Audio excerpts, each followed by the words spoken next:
La doctora Carol Laham es egresada de la Pucamaima con el título de cirujano general y laparoscopía. Tiene un posgrado de angiología, cirugía vascular y endovascular en el Centro Médico Nacional 20 de Noviembre de la Ciudad de México, con aval académico de la Universidad Autónoma de México. Es también acreditada por el Consejo Nacional Mexicano de Cirugía Vascular y Endovascular.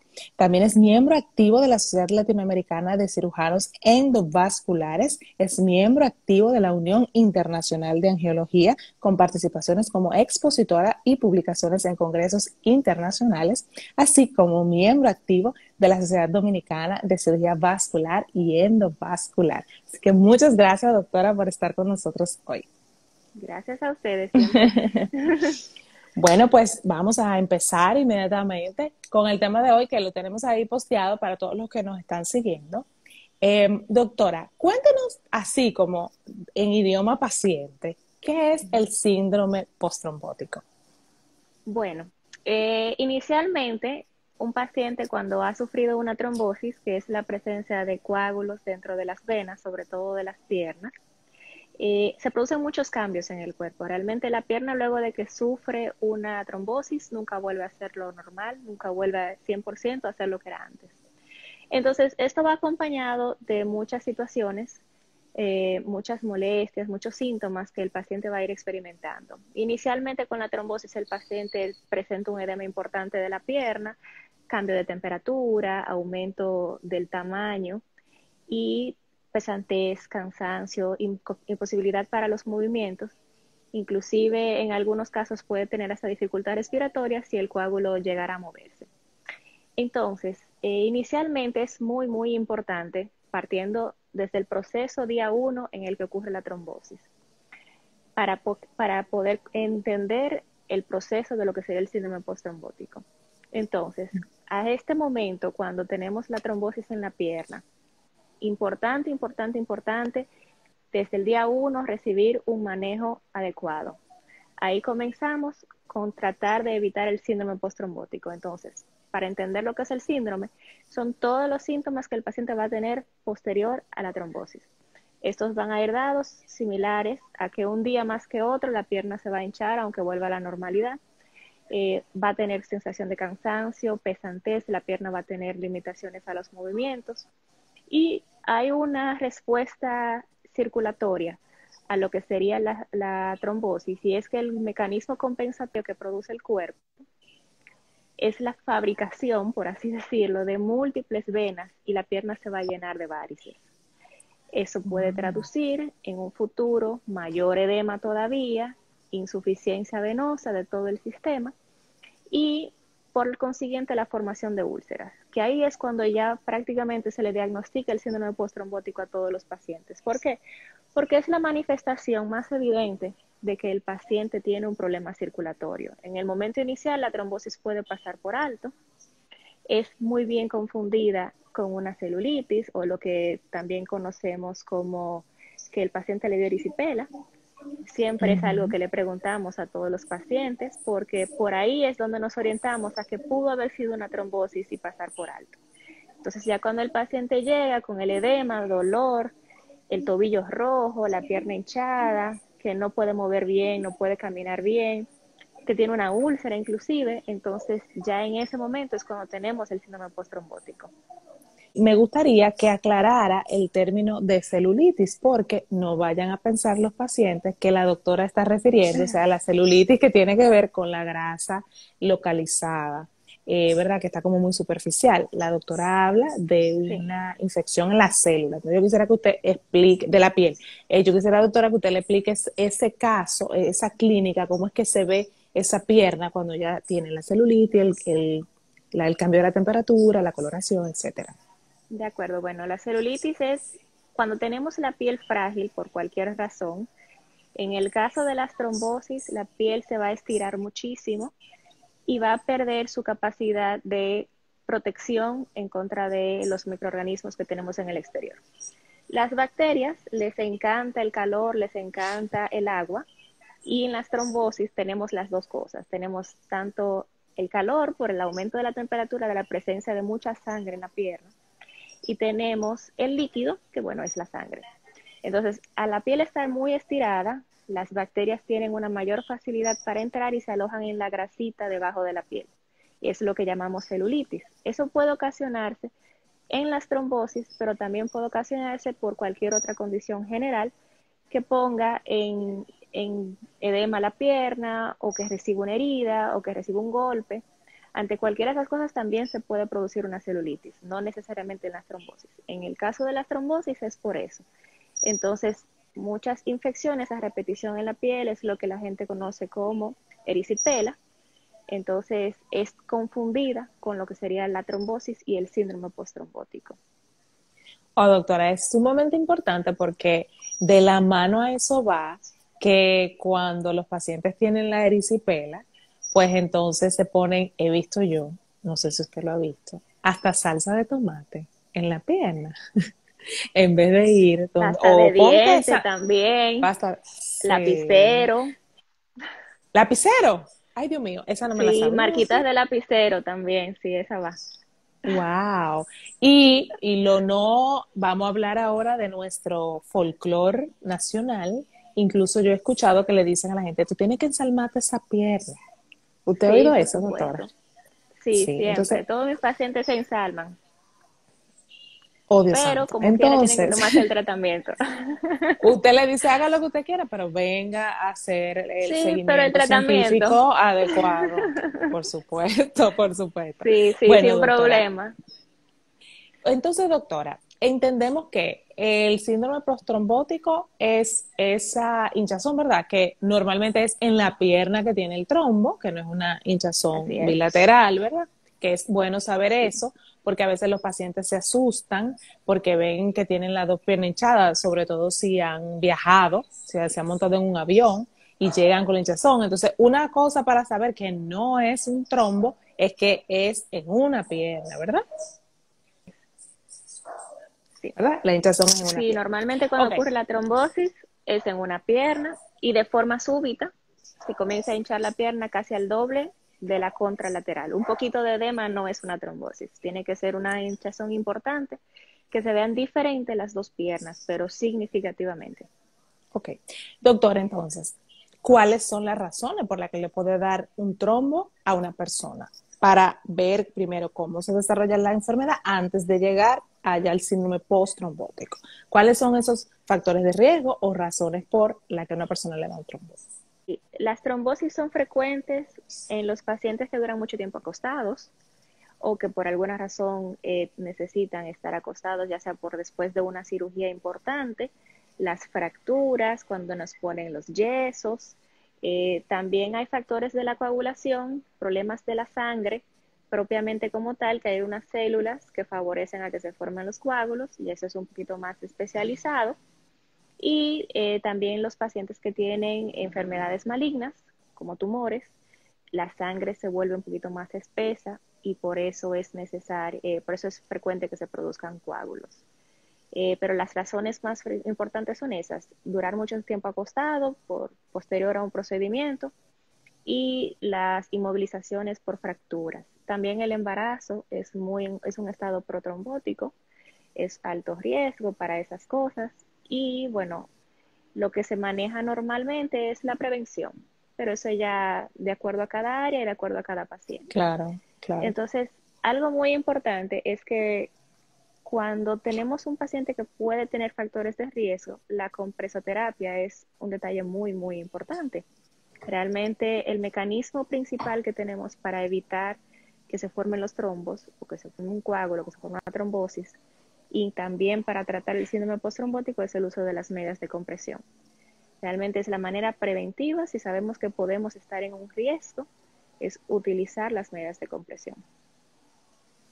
Ok, doctora, ahora hay mucho tema con el tema, vale la redundancia, de los trombos por la alta incidencia de COVID, que eventualmente pues es una de sus complicaciones, justamente transitando la enfermedad. ¿Usted entiende que dentro de un paciente que esté diagnosticado con COVID, que además muchas veces está encamado también, usted ha dicho que es uno de los factores de riesgo, existe un protocolo actualmente para evitar la formación del coágulo. ¿Cómo se está manejando eso? Bueno, sí, parte del tratamiento base de todo paciente con COVID, si tiene factores de riesgo, es el uso de anticoagulantes. En pacientes hospitalizados es indicativo, 100%. En pacientes ambulatorios, de acuerdo a sus enfermedades concomitantes, si tiene algún factor de riesgo importante o qué tan severo esté afectado del COVID. Entonces, si el anticoagulante es un factor preventivo, en el caso de todo paciente que tenga la enfermedad, porque es muy frecuente la trombosis en pacientes COVID, sobre todo las trombosis que se forman a nivel de los pulmones. También están las trombosis a nivel de las piernas, pero el tratamiento funciona para todo tipo de trombosis. Quiero hacerle dos preguntas ahí, doctora. La número uno es, quisiera que nos explique cuál es el grado de gravedad que tiene un trombo. Una persona que padece un trombo, cuál es su gravedad o qué gravedad puede hacer. Y en el caso del COVID, ¿ese trombo se manifiesta durante la enfermedad o puede pasarle al paciente incluso después, en el proceso de recuperación? Ya no tiene COVID, ya superó la enfermedad. Sin embargo, tiene riesgo de poder tener el coágulo luego de. Bueno, sí. Siguiendo el tema del COVID, realmente existe el riesgo hasta 3, 4 meses posterior a la enfermedad.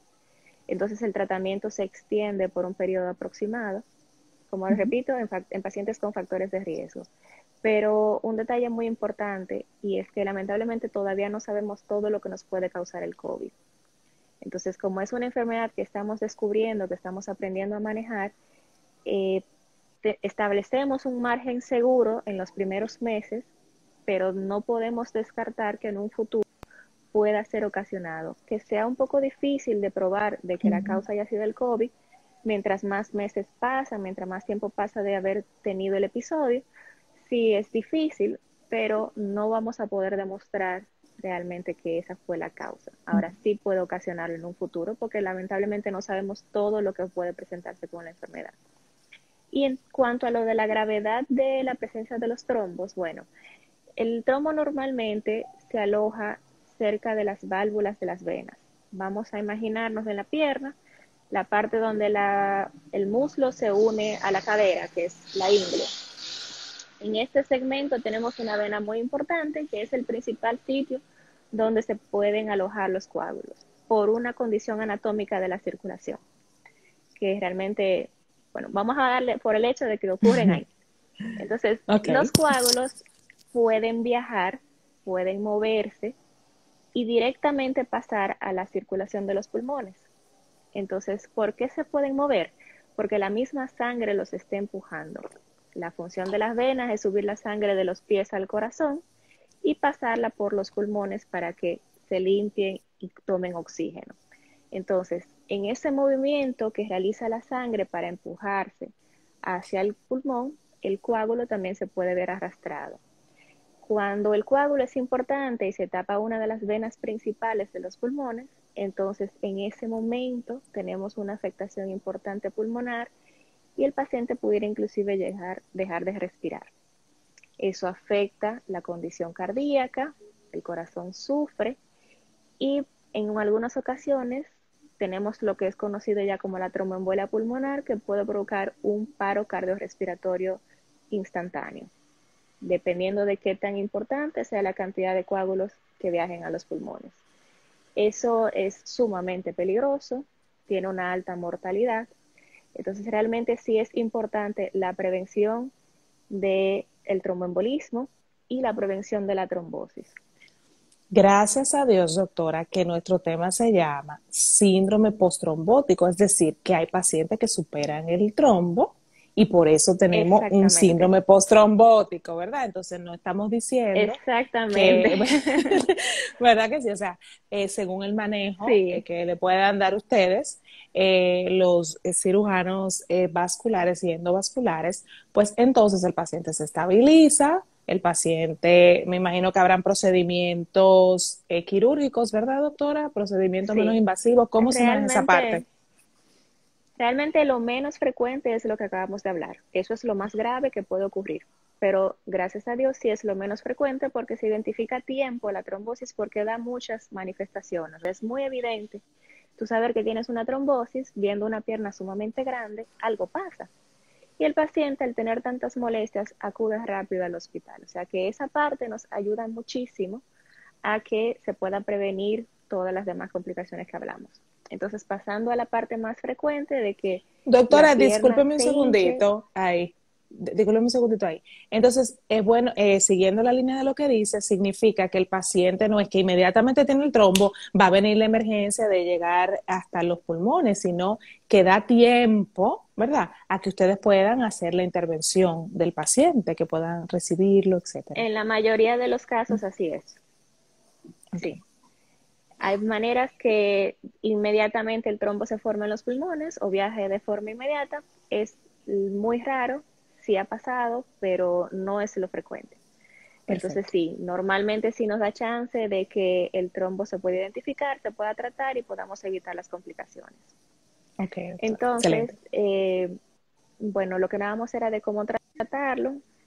Casi Ujú. siempre el tratamiento es medicamento, compresión y un poquito de reposo, un reposo relativo. El paciente no debe continuar haciendo sus actividades laborales, pero sí sus actividades diarias luego de que se ha instaurado el medicamento. Porque mientras más rápido se restablece la circulación, menor riesgo de que tengamos el síndrome postrombótico. O sea, el síndrome postrombótico va muy de la mano de qué tan a tiempo se atiende el paciente, de qué tan efectivo sea el tratamiento y de qué tan importante sea el apego del paciente a las medidas que debe llevar. En Sí. algunos casos, cuando el trombo es sumamente importante, el paciente está muy sintomático, hacemos una aspiración del coágulo. Entramos por las venas, con una pequeña agujita aspiramos todo a través de un catéter. Eso es una cirugía mínimamente invasiva con una rápida recuperación. Inclusive, ese mismo procedimiento se puede hacer en la parte pulmonar y podemos extraer los coágulos de los pulmones. Wow. Claro. Pero siempre recordar muy importante el proceso de diagnosticar a tiempo y tratar a tiempo para evitar el síndrome postrombótico. Se sabe que hasta un 50% de los pacientes no tratados con una trombosis venosa van a hacer un síndrome postrombótico. O sea, que aunque no reciba tratamiento, hay un 50% de los pacientes que no le va a pasar nada. Sí. Pero vamos a tratar de enfocarnos en ese 50% que tenemos que sí, para que disminuya a una cantidad mucho menor. Ok. Doctora, otra cosa que escuchamos muchísimo y que tenemos muchas dudas es sobre esos trombos que le pasan a las personas que son post cirugía plástica. Son esos casos que bien suceden con la cirugía plástica, sin embargo, los vasculares tienen que venir corriendo a resolver este asunto de los trombos. ¿Cuál es la razón específica? ¿Tiene que ver con lo que usted ha mencionado de los factores de riesgo, situaciones de la sangre de la paciente, como usted decía? Por ejemplo, en mi caso, doctora, yo sufro del síndrome antifosfolípido, que ya usted sabe que tengo que estar todo el tiempo en prevención y tengo un manejo Sí. para eso. O sea, que puede ser que la paciente tenga esa predisposición o es el tema del movimiento que usted ha dicho, bueno, si la paciente está mucho tiempo acostada, pues sea. O el movimiento en la cirugía, que le hacen como 5 cirugías al mismo tiempo Uh-huh. y ese trombo se mueve. ¿Qué es lo que pasa ahí? Bueno, en la parte de cirugía plástica tenemos que las liposucciones son las cirugías más protrombóticas. Realmente se ha investigado mucho por qué y es por el movimiento de las grasas y sobre todo cuando el paciente es volteado de posición durante el procedimiento. Entonces, casi siempre por prevención, la mayoría de los cirujanos acreditados, cirujanos plásticos, tienen su protocolo de manejo de las trombosis y se disminuye prácticamente a cero este nivel de complicaciones. Pero cuando ha ocurrido, sí, hay pacientes que tienen varices, las pacientes con insuficiencia venosa son más propensas a que se formen las trombosis porque ya sus válvulas como tal están enfermas. Entonces, esto no ayuda al movimiento de la sangre. Asimismo, el uso de la faja, las pacientes de cirugía plástica se le pone un body una faja hasta el Ujú. muslo que limita bastante el flujo circulatorio de la pierna hacia arriba. Por igual también, Justo lo que usted decía ahorita, doctora, que el tema anatómico ahí en la pelvis y ella tan ujú, estranguladas, o sea, es una cosa que no la deja sí. respirar. Ujú. Y lo otro es también que las cirugías plásticas en algunos pacientes producen mucho dolor y la paciente se queda encamada. Entonces, eso la conlleva al síndrome, a la trombosis venosa profunda por encamamiento. Entonces, sí es Wow, realmente una señora. condición importante. Sí.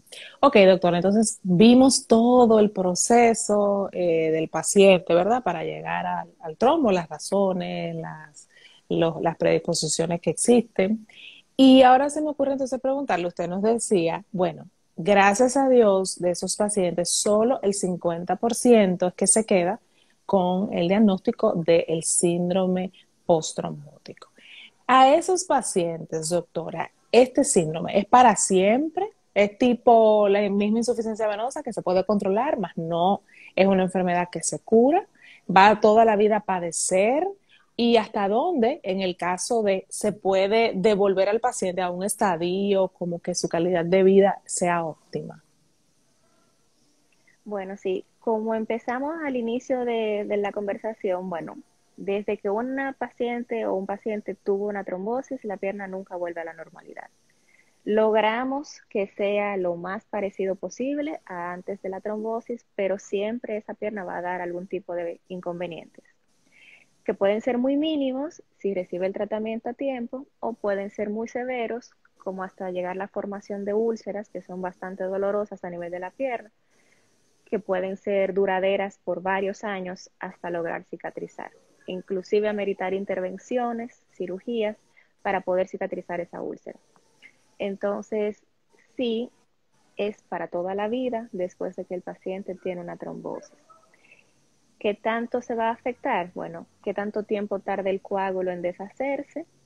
¿Qué tan grande es el coágulo? ¿Y qué tan apegado al tratamiento está el paciente? Mientras más apegado está, mejores resultados tenemos. Mientras el tratamiento es más efectivo, de si se aplica a tiempo, de si se toman las medidas necesarias y si se diagnostica realmente si necesita intervención o no, entonces mejores serán los resultados en un futuro.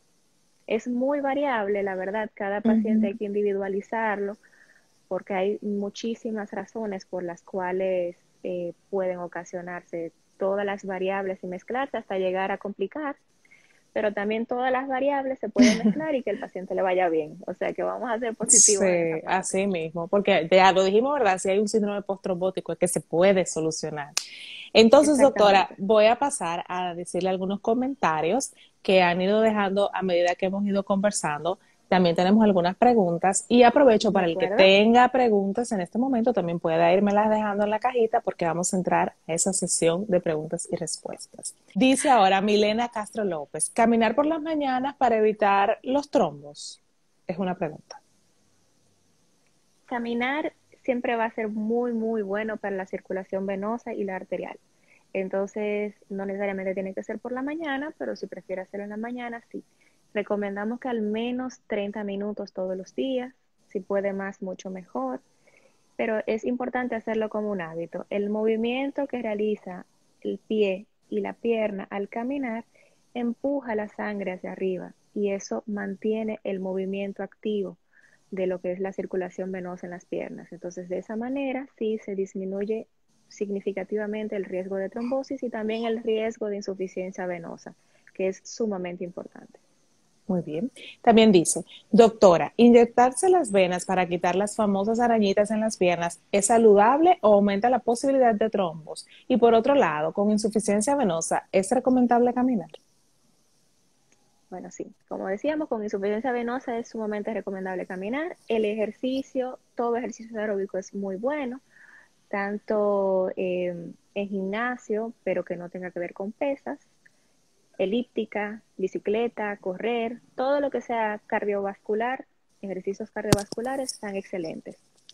Y bueno, lo de las arañitas es un tema estético, realmente no interfiere con la formación de coágulos si se tratan solo las venas superficiales, las telangiectasias, las que son moraditas y las que son verdes que se ven en la piel.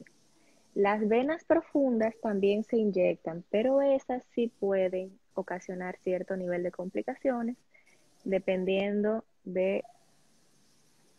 Cuando camino mucho, se me mete como si fuera un hormigueo. Soy operada de venas varicosas. Ok, cuando camina, es poco frecuente que el caminar produzca molestias en la circulación, pero si está operada, realmente la paciente ya tuvo alguna situación de insuficiencia venosa. Hay que ver si han recidivado algunas varices, si todavía quedan algunas que estén insuficientes y que estén causando las molestias. O sea, si realmente ese paciente necesita una revisión y valorar qué está pasando con eso, porque los calambres sí son síntomas de insuficiencia venosa, de problemas circulatorios. En algunos casos se confunde cuando hay lesiones nerviosas, sobre todo de radiculopatías o de neuropatías, cuando hay problemas en la columna, cuando hay compresiones de hernias discales, produce un calambre al movimiento. Y si solamente se presenta con el movimiento, va más encaminado a la parte neurológica que a la parte vascular.